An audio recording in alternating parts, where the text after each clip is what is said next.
สบายดีสบายดีวันนี้วันหยังวันนี้ถือวันศุกร์แล้วนี่วันศุกร์ที่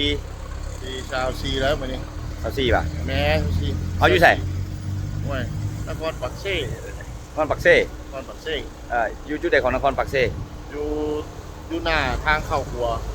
อยู่ข้างแก้หนึ่งทางเข้าครัวเขาขี่รถอย่างมานี่โอ้กันดีเลยเนาะซูมมึงนี่อีจุนี่นามีคอสมีคอสเส้นทางไปไหนมานครปักเซ่ก็ซีมีกลุ่มแน่น้อยๆแต่ว่าสำหรับช่วงล่างอีซูมันเอาอยู่แล้วเนาะใช้เวลาอยู่ประมาณขี่ธรรมดาเนาะแต่เรื่องจัดมาเกือบ10 ชั่วโมงคอยแวปั๊มแวหันแวนี่กินข้าว5 นึงกับ40 นาทีหรอกเกือบชั่วโมงแต่เขาเข้าท่าแขกกันป่ะแมนแล้วล็อกแคมป์ของมาล็อกแคมป์ของมาเข้าทางบ้านหนองบกแล้วมาออกใส่ก็มาออกใส่ออกแก้กระเป๋าออกแยกแก้กระเป๋าออกมาเซโน่เขามาให้อย่างนี้อันนี้มาพันธิวามาฮับกับแมนที่มาพากันจะไปเล่นกับแมนเนาะเพราะว่าบริษัทบุญรอบุญลวงซัพพอร์ตโดยบริษัทอีซูลาวบริการ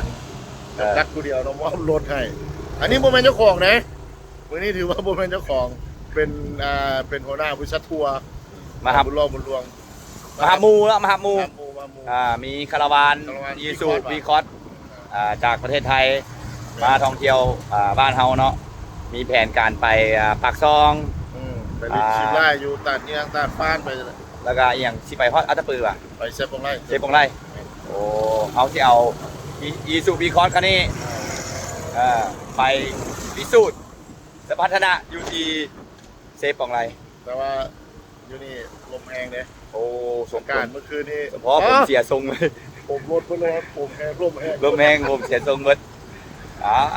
เดี๋ยวติดตามกันต่อเจ้าซูมปินเป็นกล้องหน้าได้ปะ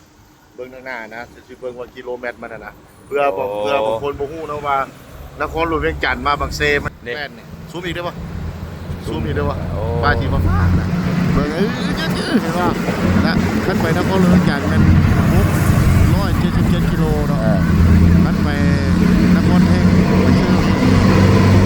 กิโลหรือว่า167 กิโลเวียงจันทร์บางเซเราได้เปลี่ยนกล้องกับเบิ้งดูคันนี้เนาะคันนี้มา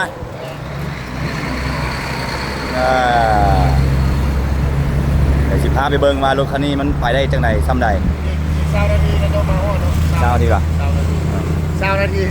ซาเฮารอคอย20 นาทีไปบิดังน้ำมันเครื่องป่ะไปบิดังก่อนเพราะว่าน้ำมันเครื่องเก่าหลายแล้ว